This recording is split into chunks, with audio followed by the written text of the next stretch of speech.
I didn't make you know how glad I was to have you come and camp here on our land. I promised myself to get down someday and see the way you lived. But I don't know. With a house full of hungry men to feed, I guess you'd find, it seems to me, I can't express my feelings anymore. Then I can raise my voice or want to lift my hand.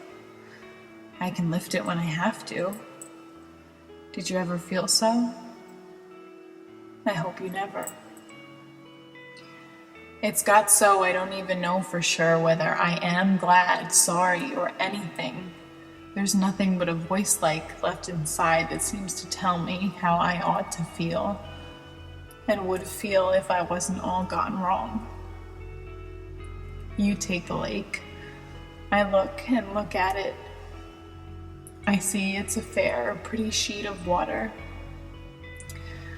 I stand and make myself repeat out loud the advantages it has, so long and narrow, like a deep piece of some old running river cut short off at both ends. It lies 5 miles straight away through the mountain notch, from the sink window where I watch the plates, and all our storms come up toward the house, drawing the slow waves wider and wider and wider. Took my mind off donuts and soda biscuit to step outdoors and take the water dazzle, a sunny morning, or take the rising wind about my face and body and through my wrapper when a storm threatened from Dragon's Den and a cold shivered across the lake.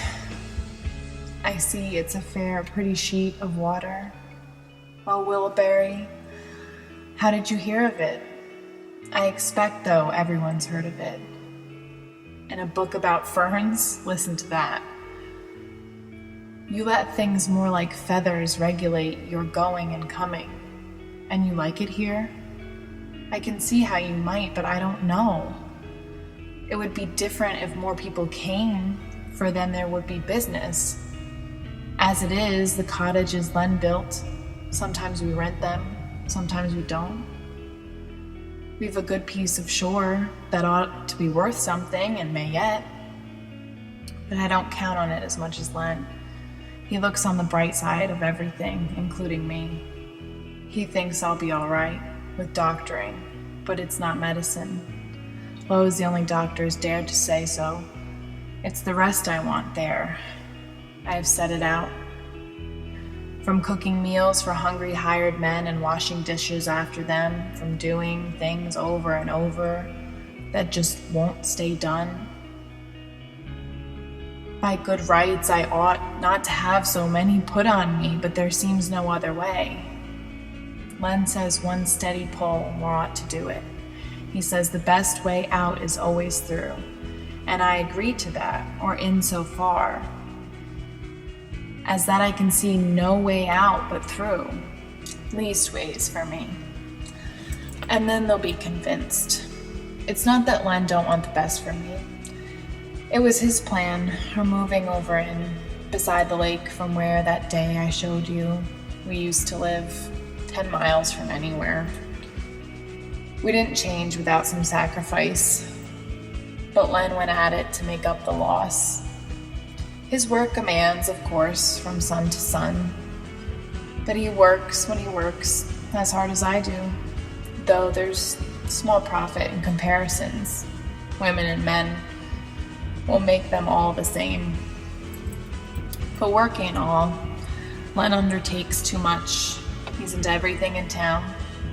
This year it's highways, and he's got too many men around him to look after that make waste.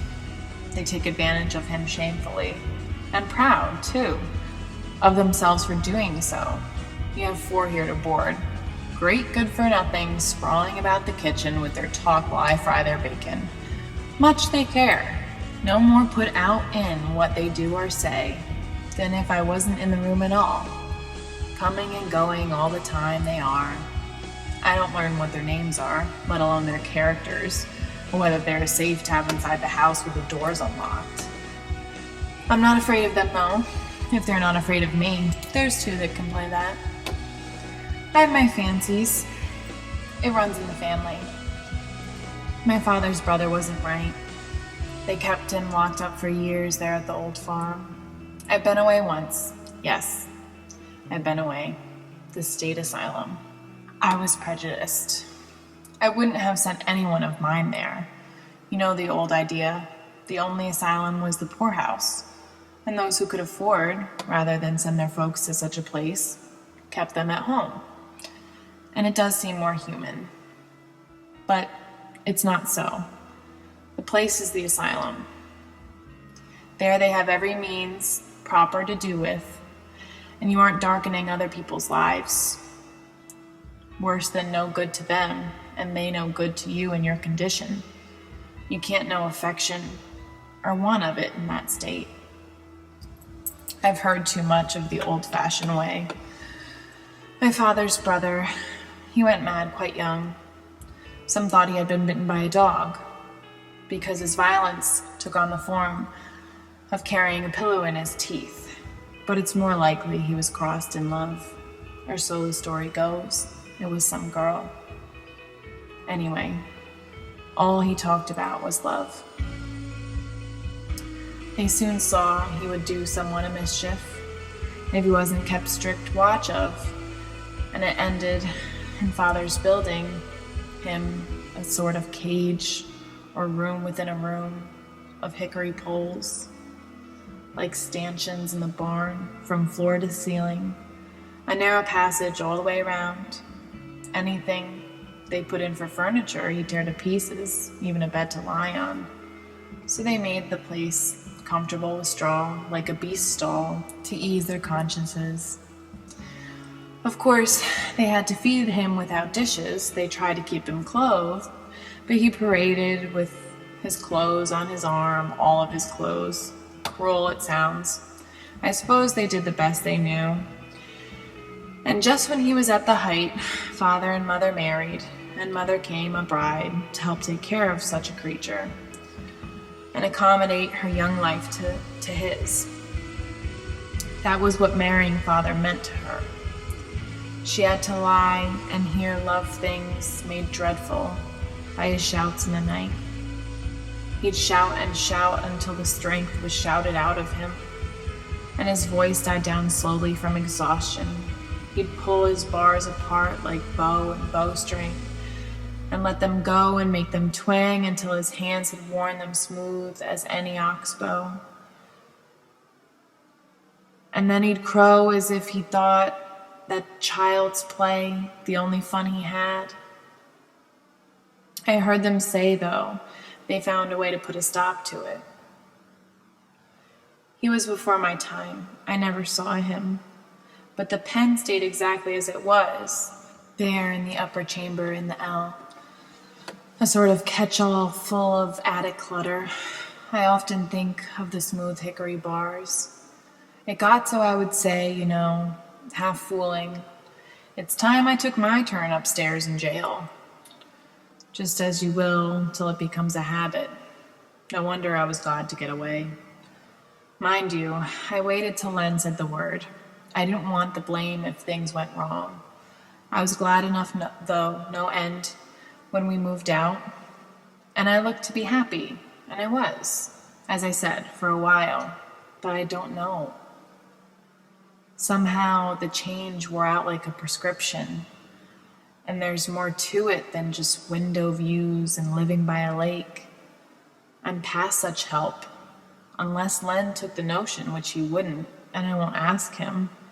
It's not sure enough. I suppose I've got to go the road I'm going.